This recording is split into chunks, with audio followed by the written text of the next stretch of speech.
کریم صلی اللہ علیہ وسلم ارشاد فرماتے ہیں من دل علی خیر کفاعلہ، جس نے کسی بھلائی پر کسی کو دلالت کروایا، کوئی بھلائی کی بات کسی کو بتائی، تو جس نے بتایا ہے اور جو کرنے والا ہے جتنا ثواب اس کو ملے گا اتنا ہی ثواب اس بتانے والے کو بھی ملے گا۔ اور دوسری حدیث شریف یہ ہے کلکم رائن وکلکم مسئول عن رعیتہ، تم میں سے ہر ایک نگہبان ذمہ دار ہے اور اس کی ذمہ داری کے بارے میں میدان محشر میں پرسش ہوگی۔ حضرات گرامی، آئیے ہم جانتے ہیں کہ ہمارے اندر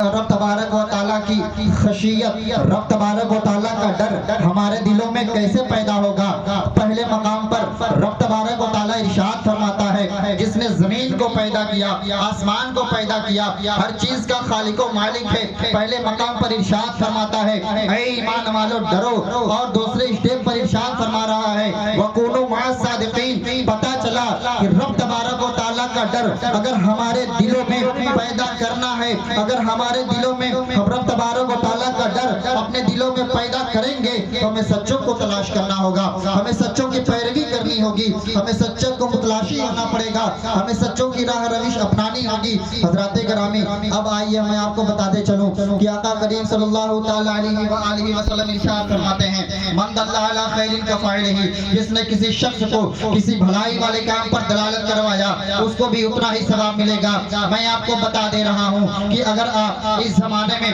غوث و خواجہ کو ڈھونڈیں گے تو نہیں پائیں گے، کیونکہ صادق لوگ وہی ہوا کرتے تھے، اولیاء اللہ وہی ہوا کرتے تھے۔ اگر آپ اس زمانے میں حضرت خواجہ بہاؤالدین نقشبندی کو ڈھونڈیں گے تو نہیں پائیں گے، اگر آپ اس زمانے میں خواجہ باقی باللہ کو ڈھونڈیں گے تو نہیں پائیں گے، اگر آپ اس زمانے میں مجدد الفسانی کو ڈھونڈیں گے تو نہیں پائیں گے۔ لیکن میں آپ کو بتا دینا چاہ رہا ہوں اگر اس زمانے میں اگر آپ اس کے سچے وارثین کو ڈھونڈیں گے تو حضور شیخ العالم کی شکل میں پائیں گے۔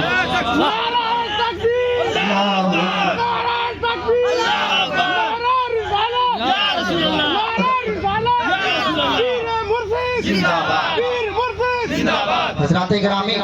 یہی اللہ والے ہوتے ہیں جو ہمارے دلوں میں اللہ کا خوف پیدا کرتے ہیں۔ یہ اپنی روش پر یہ سنت مبارکہ پر عمل کرتے کرتے ان کے دلوں میں رب تبارک و تعالیٰ کا ڈر اتنا جاغوزی ہوتا ہے کہ جب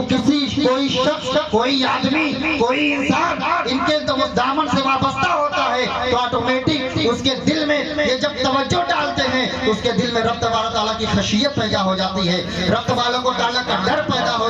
جاتا ہے، رب تبارک و تعالیٰ کے ڈر ان کے دلوں میں پیدا ہو جاتا ہے۔ میں آپ کو بتا دوں اگر آپ اس زمانے میں اگر آپ سوچ رہے ہیں آپ ایمان والے ہیں، یہاں جتنے بیٹھے ہیں سب مسلمان ہیں، سب مومن ہیں، لیکن اس میں مومن کامل بہت کم لوگ ہوں گے، کامل مسلمان بہت کم لوگ ہوں گے۔ اگر آپ اپنے اندر ایمان کے ساتھ ساتھ رب تبارک و تعالیٰ کا ڈر اپنے دل میں سچوں کے متلاشی ہیں تو آئیے حضور شیخ العالم کے دامن سے جڑ جائیے، میرے پیر مرشد کے دامن سے جڑ جائیے۔ آئیے ایسے اللہ والوں سے جڑنے کی ضرورت ہے اس دور میں جو رب تبارک و تعالیٰ کا ڈر لوگوں کے دلوں میں پیدا کر سکیں۔ میں بہت متلاشی تھا، میں اپنا واقعہ بتا رہا ہوں، میں اپنی حالت اور اپنی کیفیت بتا رہا ہوں۔ میں بھی بہت متلاشی تھا، میں بھی بہت ڈھونڈا، زمانے میں ڈھونڈا، میں بھی بہت زمانے میں چکر لگایا، لوگوں سے پرشیزیں کی، لیکن آخر میں جا کر مجھے کس کا دامن ملا؟ حضور شیخ العالم کا دامن ملا، میرے پیر مرشد کا دامن ملا۔ جب ان کے دامن سے جڑا تو یہی شعر کہنے کا دل کر رہا ہے جب تک بکے نہ تھے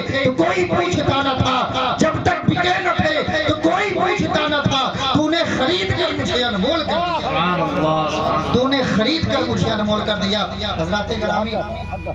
اس آیت کی تفسیر یہی ہے اور متعدد تفاسیر بھی لوگوں نے کی ہے، لیکن بس اسی ایک تفسیر پر میں اتفاق کرتے ہوئے میں آپ لوگوں سے درمیان سے رخصت ہو جاؤں گا کہ اگر آپ لوگ بھی ایمان والے ہیں، اپنے دلوں میں رب تبارک و تعالیٰ کی خشیت اور ڈر پیدا کرنا چاہتے ہیں تو اللہ کے دوستوں کے ساتھ مل جائیے، ان کی جماعت میں آ جائیے، ان کی گروہ میں آ جائیے، ان کے دامن سے وابستہ آ جائیے۔ جب ان کے دامن میں ابھی آپ دنیاوی زندگی میں آرام عائش پھیلا رہے ہیں، آپ کے گھر میں پریشانیاں ہیں، آپ کے گھر میں دکھ ہیں، آپ کی زندگی میں وبال برپا پیدا ہو گیا ہے، لیکن جب آپ اللہ والوں سے ملیں گے، اللہ والوں کی جماعت میں آئیں گے، اللہ والوں کی محبت اپنے دل میں بیٹھائیں گے تو رب تبارک و تعالیٰ کا ڈر بھی آپ کے اندر آپ کے دل میں پیدا ہوگا، آپ کے اندر پیدا ہوگا. اور جب اللہ والے آپ کے دل میں گھر کر جائیں گے، رب تبارک و تعالیٰ کی خشیت آپ کے دل میں بیٹھ جائے گی، تو